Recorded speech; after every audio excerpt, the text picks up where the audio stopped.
participation, votre amour pour notre Seigneur. Et puis maintenant, on va retrouver notre série Traces. Vous le connaissez, c'est des traces, on suit les traces de Jésus dans l'évangile de Marc. On va terminer le chapitre 6 aujourd'hui avec ce que Jésus a fait, où il est allé, quelques vérités qu'il a enseignées, mais surtout cette notion de comment est-ce qu'on peut nous-mêmes suivre des traces en tant que disciples de Jésus-Christ. Donc voilà, il y a des Bibles disponibles derrière. Si vous avez du mal, ça aide parce que parfois l'écran est plus difficile à voir en tout moment. Donc, aujourd'hui, nous commencerons notre passage du jour avec un thème qui va dominer notre direction. Il s'agit du mot distance. Distance. Alors, déjà, je suis mal positionné pour parler de la distance. Voilà, ok. La Russe peut nous éclaircir avec quelques idées. Nous verrons deux définitions importantes car les deux seront clés dans notre passage. Voilà. Intervalle qui sépare deux points dans l'espace, longueur de l'espace à parcourir pour aller d'un point à un autre. Et donc, bien sûr, vous connaissez la distance la plus courte entre deux points, c'est la ligne directe, la ligne droite. Donc, distance. Deuxième chose, intervalle, espace qui sépare deux ou plusieurs personnes. Alors ça aussi, vous comprenez la notion de la distance des personnes. Alors, cette notion de la distance peut jouer un grand rôle dans la vie de quelqu'un. Ou parfois, la distance peut facilement offusquer ce qui semble être évident. Par exemple, ma carte d'identité française est un énigme. Elle dit au dos que je suis né en Éthiopie. Ça se voit, je suis africain-américain. Non, ça ne se voit pas. Donc voilà, déjà, première énigme, je suis né en Afrique. Amen. Amen. Ah, mais que je réside dans le département de la Seine-et-Marne de la France. Je le tourne, elle dit clairement que ma nationalité est américaine. Alors, est-ce que je suis un homme mystérieux ou simplement un mélange de on sait quoi? Ce qu'elle ne dit pas, cette petite carte, elle ne dit pas où j'ai passé quasiment toute mon enfance. Ce n'était ni l'Éthiopie, ni les États-Unis, mais la Papouasie-Nouvelle-Guinée, un pays situé en Océanie proche, l'autre bout du monde. J'ai passé un tiers de ma vie là-bas. Un tiers de ma vie, j'ai passé aux États-Unis, puis un tiers de ma vie ici en France. Non, je ne suis pas James Bond. Vous pouvez imaginer qu'au moins au niveau de la notion de l'amitié et des relations proches, le mot distance est compliqué. Déjà, par curiosité, combien de gens ici sont nés en Île-de-France? Levez la main. Pas mal. On dirait la moitié. Ok. Combien ici, si ce n'est pas Île-de-France, la France? Levez la main. Ok, d'accord. Donc, forcément, on voit combien ici sont nés en Europe, mais pas la France. Et puis, un autre continent. Voilà, donc, voilà, c'est magnifique ça. Donc, on voit déjà la notion de la distance vis-à-vis de qui est quelqu'un ou comment cette personne va s'identifier. Pourquoi tout ça sur la distance, surtout vis-à-vis des relations au carré? Alors, et puis tout à l'heure j'ai dit, le mot distance est compliqué vis-à-vis des relations, car j'ai quelques amis très proches que j'ai depuis mon enfance. C'est-à-dire, j'ai grandi avec eux en Nouvelle-Guinée. Certains d'entre eux, je ne l'ai pas vu en 30 ans. D'autres, je vois, mais pas assez. Parfois, tous les 2 ans, tous les 5 ans, tous les 10 ans. J'ai des bons amis que j'ai fait quand j'ai vécu aux États-Unis, mais forcément, je ne les vois plus quand je suis là. Et donc, vous comprenez cette notion. C'est pourquoi on aura notre prochaine image bientôt qui va montrer ça. Ou est-ce que c'était le dernier? Tu peux aller en arrière? Non? Voilà. J'ai mis ce couple qui est en amour, mais éloigné. Donc, cette notion de parfois, la distance va toucher des amitiés. Bon. Pourquoi tout ça sur la distance, surtout vis-à-vis des relations au carré avec Dieu et à notre prochain? Si vous pensez à ce que la Bible explique sur notre raison d'être, vous pouvez vite comprendre que le mot distance devient important. D'abord, pourquoi nous existons? Tout simplement afin de refléter la gloire de Dieu. Dieu nous a créés afin de refléter sa gloire. Ésaïe 43, 7 l'explique bien. Tout ce qui porte mon nom, que j'ai créé pour ma gloire, que j'ai façonné, que j'ai fait. Donc, quelque part, on voit un indice pourquoi on existe. Dieu nous a créés afin de refléter sa gloire, mais ça veut dire qu'on doit porter son nom, selon la première moitié de cette phrase. On doit porter son nom pour correctement refléter la gloire de Dieu. Ce n'est pas assez d'être créé dans son image. On a vu ça hier, dans la réunion des hommes. Nous sommes créés afin de glorifier Dieu. Puis si vous commencez au début de la Bible, au Genèse, cette idée est amplifiée dans le Jardin d'Éden, où c'est évident que nous existons afin d'être dans une relation de paix et amitié avec Dieu. Si vous regardez, étudiez bien Genèse 1, 2, mais surtout Genèse 3, on peut voir assez vite que nous étions censés être dans une relation d'amour et d'amitié avec Dieu. Dieu avait la tendance magnifique de marcher dans le jardin avec Adam et Ève.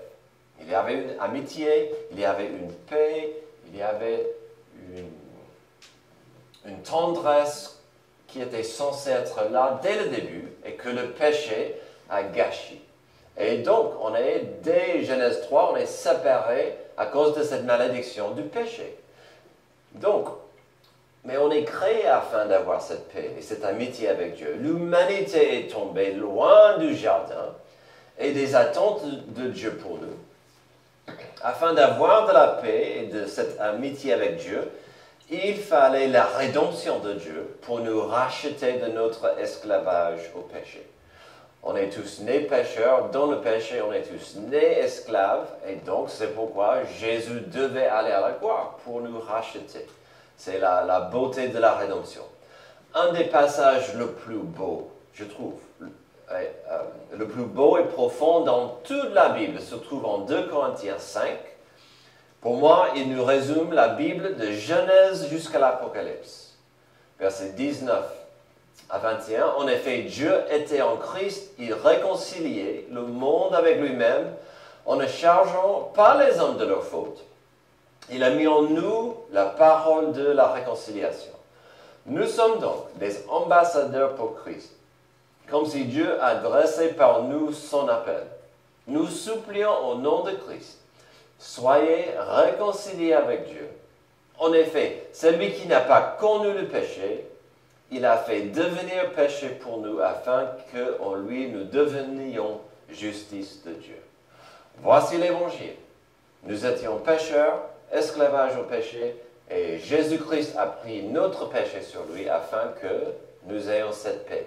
Et puis, on a cette responsabilité de partager ça en tant qu'ambassadeur. Dieu veut une relation de paix et amour avec nous, mais parfois nous pouvons laisser une distance, voici notre mot du jour, nous pouvons laisser une distance arrive entre lui et nous. Soyons clairs, Dieu n'est pas limité par la distance, mais c'est nous qui souvent laissons des éléments, des obstacles, des facteurs s'introduisent entre nous et Dieu. Dieu est toujours prêt, il est toujours là, mais il ne va pas nous obliger de s'approcher à lui. Et donc, c'est toujours à nous de raccourcir cette distance entre nous et Dieu.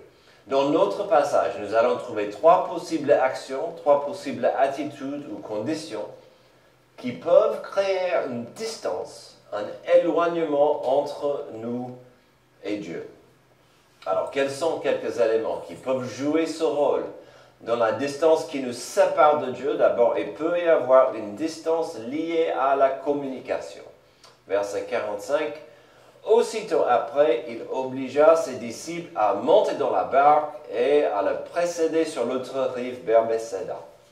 Pendant que lui-même renverrait la foule, quand il eut renvoyé, il s'en alla sur la montagne pour prier. Et donc, on va commencer cette première notion de la distance, cette notion de la distance qui est liée à la communication, la prière. Alors, il y a tellement de choses importantes à saisir ici, et nous n'avons pas assez de temps pour les étudier tous. Mais tout de même, avant d'avancer sur la notion de la communication, l'importance de communiquer et de prier avec Dieu, je dois vous expliquer ou clarifier certaines choses ici.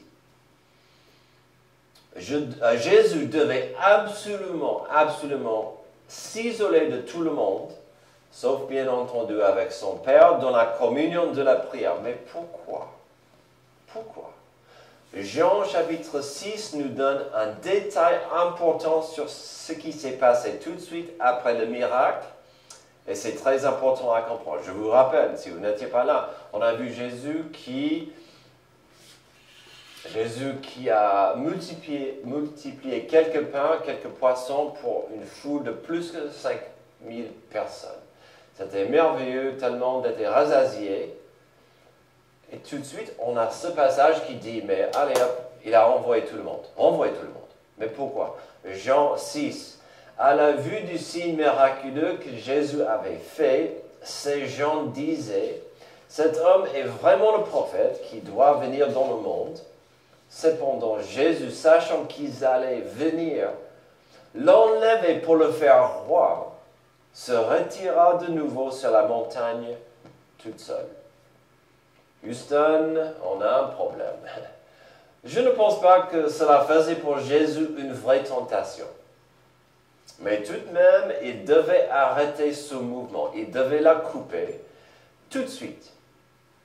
Ces gens, ils ont vu ce miracle, ils ont dit, c'est lui. On va, s'il faut, l'obliger de prendre le trône, le contrôle, la puissance du pays, parce qu'il a une puissance. Est-ce que ses disciples auraient aidé la foule? On ne sait pas. À mon avis, oui. Les disciples n'attendaient que ça. Jésus, prends ta place sur le trône d'Israël afin que nous puissions régner avec toi. Et donc, je pense qu'ils auraient aidé ces personnes. Même s'ils ont déjà vécu et vu des miracles, même s'ils comprenaient que Jésus était le Messie, ils n'ont pas compris la nécessité de la souffrance de la croix. La souffrance de la croix était clé pour la rédemption du monde et Jésus ne pouvait pas ignorer, il ne pouvait pas éviter la souffrance de la croix. J'ai dit la semaine dernière que le miracle de multiplier le pain afin de nourrir la foule était un aperçu d'une des 3 tentations du diable dans le désert. Alors on la retrouve ici, avec toutes les 3 tentations que Satan a données à Jésus. Elles ont toutes joué avec l'opportunité d'avoir les 3 paix sans souffrir.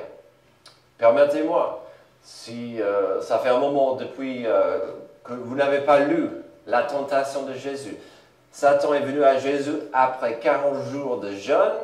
Il avait faim, il était fatigué. Il a dit, Jésus, tu as faim, tu es affamé.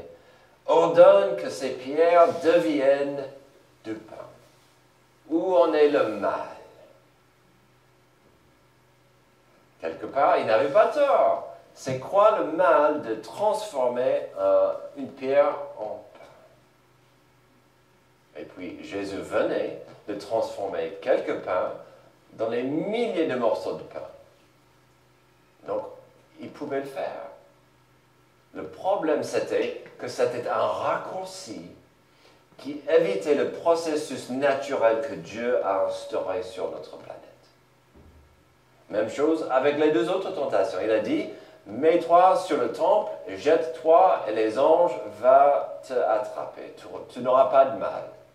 Ça aurait été un abus de son pouvoir. Il aurait émerveillé les gens avec un tour de magie, si vous voulez. Encore, une façon d'impressionner le peuple avec sa puissance. Encore sans souffrance. Troisième tentation. Mets-toi à genoux devant moi et je te donne toutes les puissances. Toute la planète sera à toi. Encore, éviter la souffrance de la croix. Et Jésus a compris, si je vais racheter ce pauvre peuple de leur péché, il faut que je reçoive leur péché sur moi. Il faut que je devienne péché. Je ne peux pas sauver ces personnes en évitant la souffrance. Alors finalement, la foule a compris que si Jésus pouvait faire autant avec quelques pains, que pouvait-il faire pour régner et dominer sur l'ennemi politique, l'Empire romain? C'était ça en fait. Il ne voulait pas le Seigneur des Seigneurs, il voulait que David le roi revienne pour régner sur la planète. Il voulait qu'Israël soit encore au sommet du monde. Et ce n'était pas la raison pour laquelle Jésus est venu. Alors ces choses sont importantes pour cette histoire, notre passage et même notre premier point. Mais ce qu'il faut retenir toujours de notre premier point dans ce passage, c'est la distance qui peut s'introduire quand il s'agit de la communication avec Dieu. Est-ce que Jésus était tenté par l'opportunité? Je ne pense pas. Mais tout de même, Jésus devait enlever toute distraction et s'éloigner du monde pour une raison, de communiquer dans l'intimité de son Père. L'apôtre Paul a dit qu'on est censé prier sans cesse. Ça veut dire d'être dans une attitude de conversation et communication avec Dieu. Mais aussi, ça peut aller plus loin, ça doit aller plus loin. C'est pourquoi en Matthieu 6, Jésus a dit que parfois il faut entrer dans un endroit privé pour prier profondément dans l'intimité à Dieu. Il y a toutes sortes de prières, mais on est censé parfois s'isoler du monde pour prier. Alors, pour quel sujet est-ce que Jésus a prié sur la montagne? De quoi est-ce qu'il a parlé à son Père? Je ne sais pas. Mais probablement, il a intercédé pour ses disciples. Peut-être il a parlé à son Père pour que l'Esprit Saint touche des cœurs des gens qui ne voyaient que des miracles, mais n'entendaient pas le message. Et ça, c'est important aujourd'hui, de prier pour que les gens entendent le message sans devoir chercher des miracles. La prière n'est pas une formule magique, mais elle peut nous fortifier et recharger nos batteries. Alors, est-ce qu'aujourd'hui, la distance entre vous et Dieu peut être mesurée par la communication? Est-ce que la distance entre vous et Dieu peut être mesurée par la prière? Parfois, c'est vrai, ça peut être une complication. Quels sont quelques éléments qui peuvent jouer un rôle? D'abord, on a vu la distance liée à la communication. Deuxièmement, il peut y avoir une distance liée au chaos. Verset 47, le soir venu, la barque était au milieu du lac et Jésus était seul à terre. Il vit qu'ils avaient beaucoup de peine à ramer, car le vent leur était contraire. Vers la fin de la nuit, il alla vers eux en marchant sur le lac. Il voulait les dépasser. Quand ils le virent marcher sur le lac, ils crurent que c'était un fantôme et ils poussèrent des cris. Car ils voyaient tous, ils étaient affolés. Jésus leur parla aussitôt et leur dit, « Rassurez-vous, c'est moi.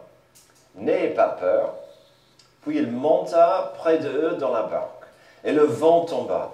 Ils étaient en eux-mêmes extrêmement stupéfaits et étonnés. car ils n'avaient pas compris le miracle des pains parce que leur cœur était endurci.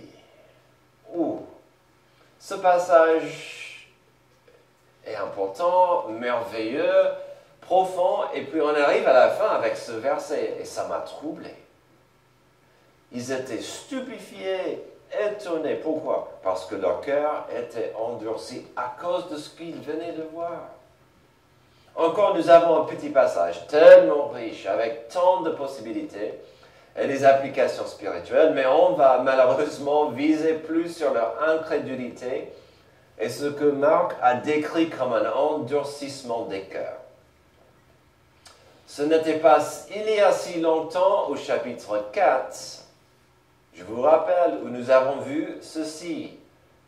Ils étaient dans une barque, dans une tempête. Lui, il dormait à l'arrière sur le coussin.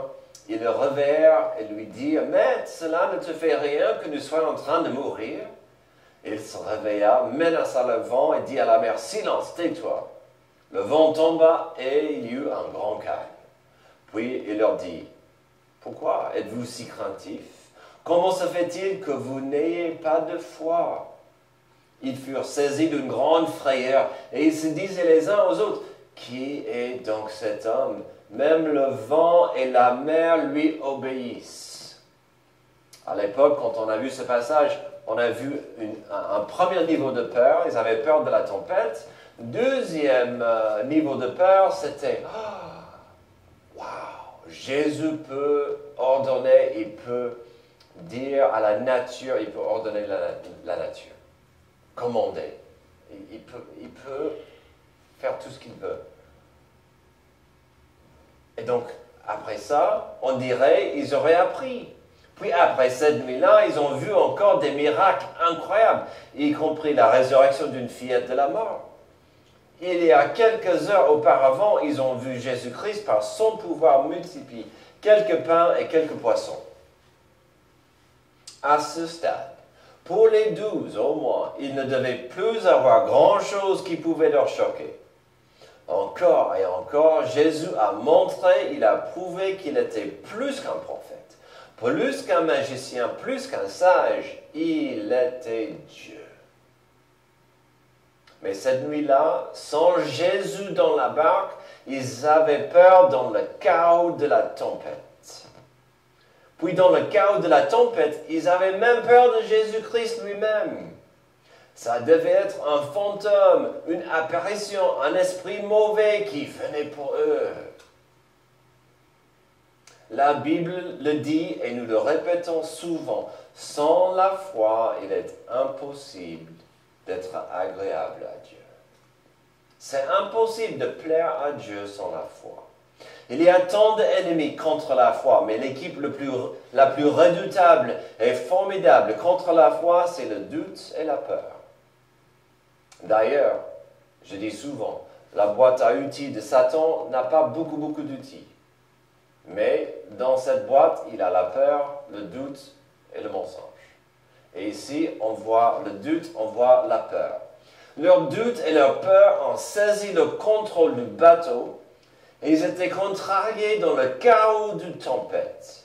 Puis ils étaient bouleversés dans le chaos de leur propre peur à la présence de Jésus. Et pourquoi? Car ils ne pouvaient pas imaginer que cela pouvait être Jésus qui marchait sur l'eau. C'est ces mêmes personnes qui ont dit, même la mer, même le vent et la mer lui obéissent.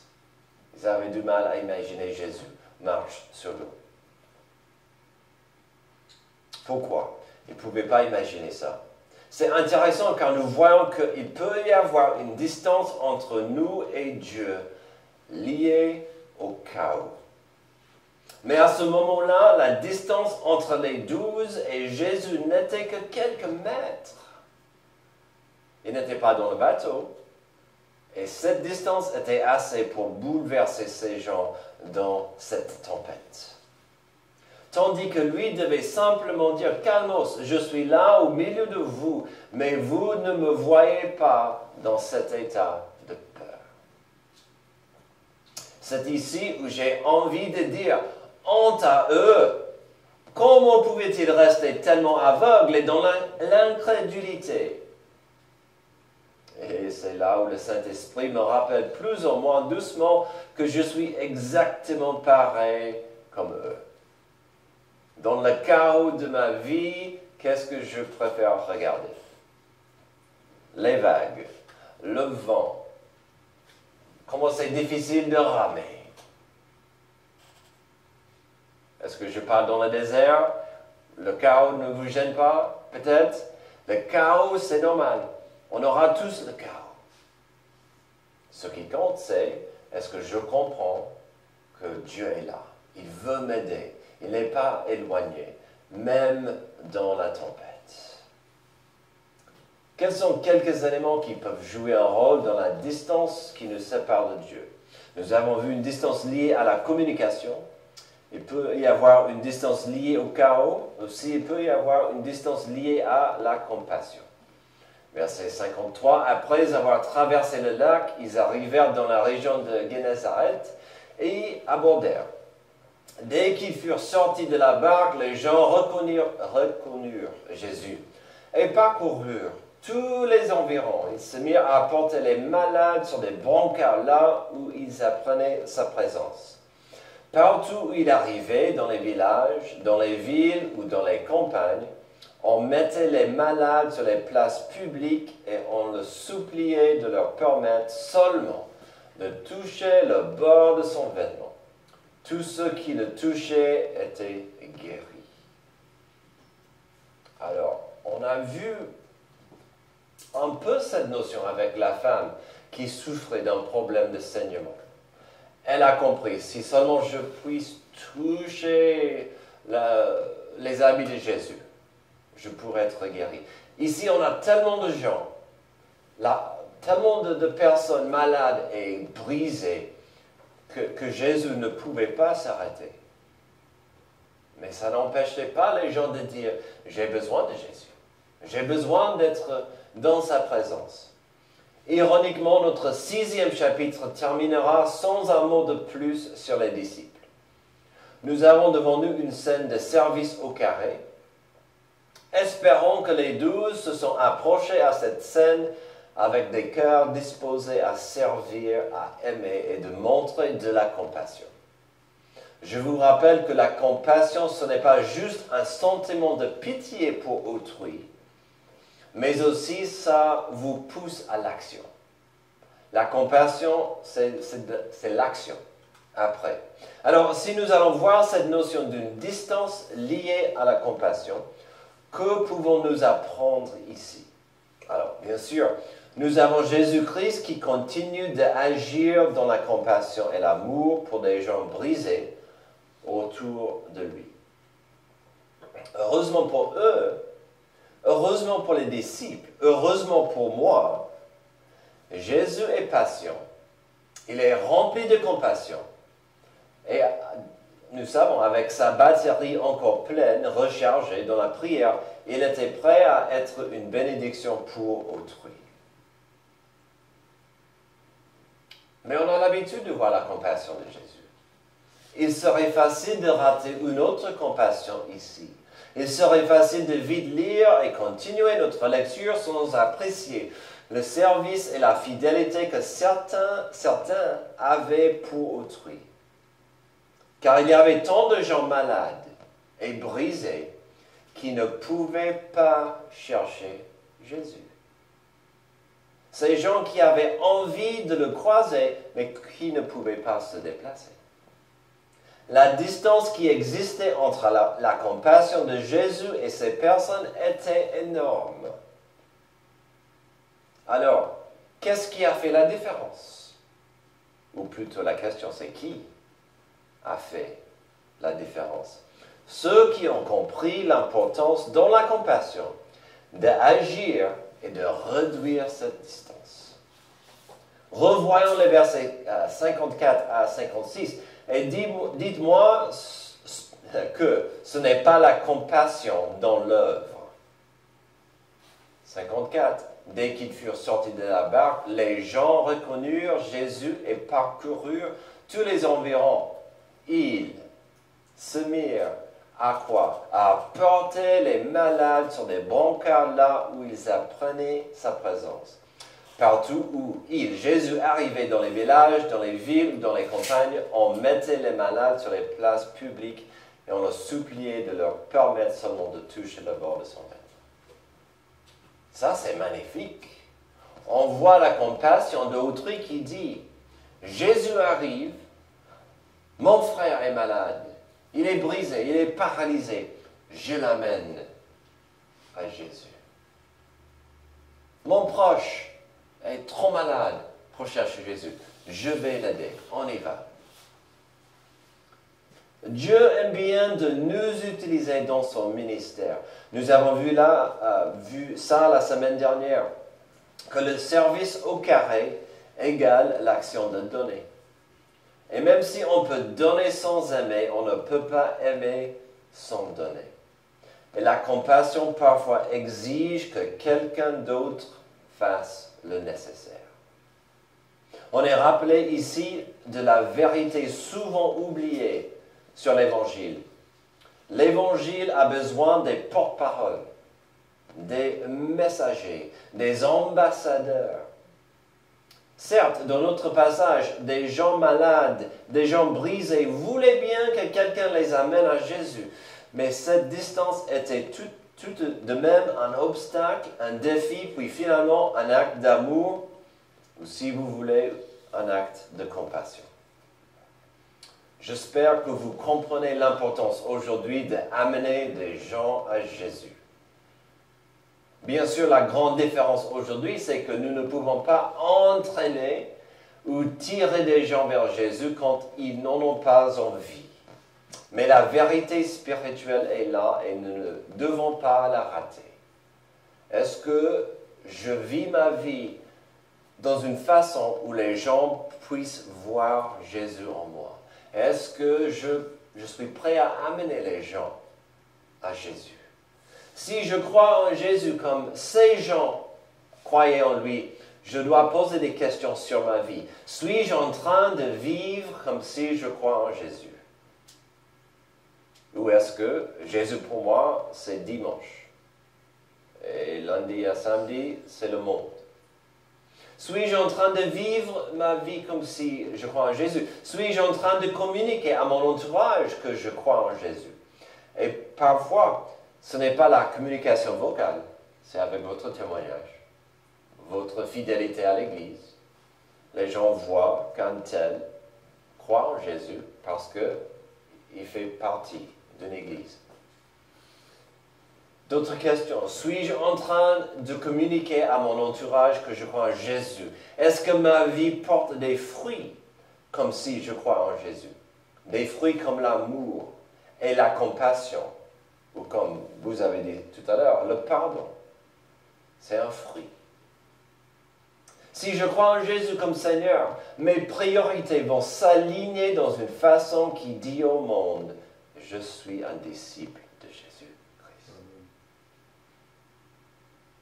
Enfin bref, est-ce que des gens voient Jésus en moi? Quels sont quelques éléments qui peuvent jouer un rôle dans la distance qui nous sépare de Dieu? Nous avons vu une distance liée à la communication. Il peut y avoir une distance liée au chaos. Puis heureusement, nous venons de voir que la distance entre Dieu et quelqu'un brisé est mieux réglée dans la compassion. Attention, pas mal de ce que nous avons vu pourrait être sournois. On ne voit pas ici des gens contre Jésus, des gens contre Dieu. On ne voit pas ces choses ne vont pas nous rendre anti-Dieu. Mais ces choses que nous avons vues, elles peuvent ajouter un refroidissement du cœur et créer une distance qui n'était pas là il y a longtemps. Cette distance est souvent liée à une telle température de votre cœur. Certes, parfois, Dieu peut sembler loin de nous. Nous devons passer tous par des moments où Dieu semble loin. Et on doit saisir la vérité que nous savons qu'il est proche. La Bible enseigne que ce sentiment ne change pas la vérité, que Dieu est toujours là, il est toujours prêt à nous entendre et à nous aider. Cela est soutenu par son Esprit Saint qui habite dans l'enfant adoptif de Dieu. Il est, la Bible dit, le consolateur. Heureusement, le Saint-Esprit est le consolateur. Mais en même temps, Dieu est aussi proche que nous le permettons. Même si rien ne peut nous séparer de l'amour de Dieu, quelqu'un peut mettre de la distance entre lui-même et Dieu. Dieu est gentleman, je le dis souvent. Il ne va pas obliger d'être juste à côté de moi. Même si son Esprit Saint habite en moi, Dieu veut que j'ouvre mon esprit à lui, que je m'approche à lui dans l'intimité et l'amitié, dans la confiance. Et parfois, bien sûr, c'est le péché qui met une distance entre moi et Dieu. Alors, où donc est le problème, si Dieu est aussi proche qu'on le permet? Bien sûr, il s'agit de la distance que le cœur humain permet d'exister. La distance en question est à chacun de nous de décider. C'est pourquoi, en tant que famille d'Église, la semaine dernière, nous avons partagé la Sainte Seine, de pouvoir apprécier et remercier Jésus pour le prix qu'il a payé. Le prix horrible que nous avons vu tout à l'heure en 2 Corinthiens 5. En effet, celui qui n'a pas connu le péché, il a fait devenir péché pour nous, afin qu'en lui nous devenions justice de Dieu. Si vous êtes un enfant adoptif de Dieu aujourd'hui, vous êtes justifié. Quelle joie! Jésus est devenu péché afin que Dieu nous sauve de notre péché, afin que nous vivions en paix avec lui, tel comme Dieu a voulu dès le début de la création dans la paix et l'amitié, sans une résistance, sans une distance qui empêcherait cette paix et cette amitié. Prions. Merci Père Céleste pour ces rappels de comment il est facile de permettre une distance d'arriver entre nous et toi. Merci pour ton désir qu'il n'y ait pas de distance entre nous, que nous ayons cette amitié, cette paix, cette relation qui nécessite de l'obéissance, de la foi, de la prière, mais aussi de l'humilité. Aide-nous à suivre Jésus, car il nous a aimés le premier. C'est dans son nom que je prie. Amen. Amen. Levez-vous s'il vous plaît pour notre chant.